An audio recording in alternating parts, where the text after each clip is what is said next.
In this video, I'm going to show you just how easy it is to add a new product to your holding cabinet.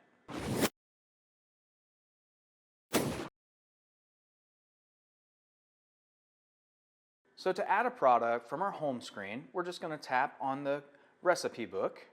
We're going to come in here and then we're going to tap our lock icon, which is going to allow us to enter the manager passcode, which is going to be 1122. And we're going to hit the green check mark. And what that does is this now allows us to edit in this menu. So to add a product, we're going to tap the plus icon, and then we're going to come up here and we're going to come to our product name because we want to name our product, and we're just going to tap in that box. And for this, we're just going to name our product Test. We're going to capitalize the first letter and then uncapitalize it. We're going to tap it again, and we'll just go ahead and give that product name Test. We're going to hit our green check mark, and now we need to set the lower and the upper temperature for our shelf heaters. Now for this product, we want it at 175, so we'll need to erase the first two and then tap 7.5. We have that upper temperature set, so now we could go ahead and set our lower one.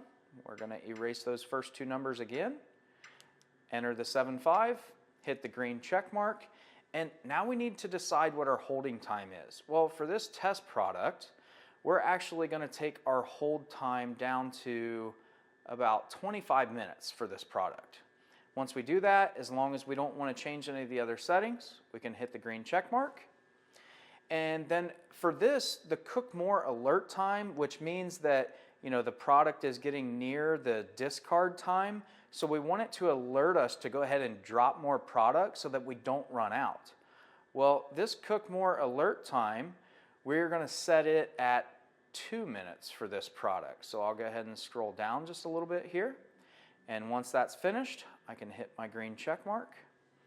And for this application, we can select lid type, which will be none, solid, or vented.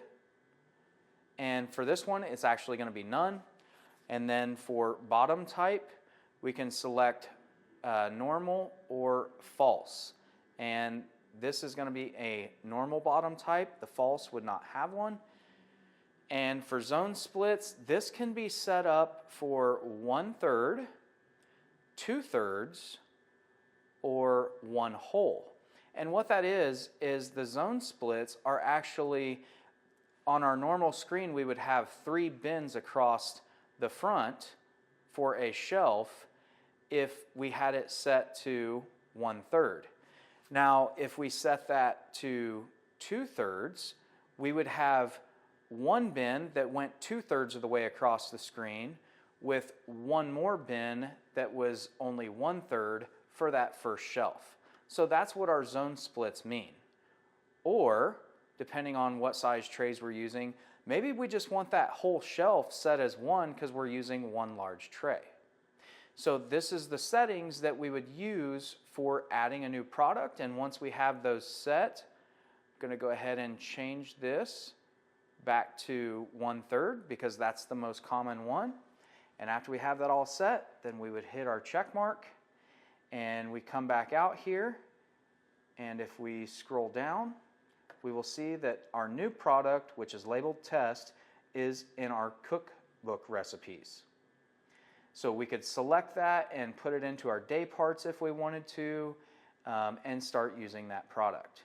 And that's what it would look like to add a new product to the control.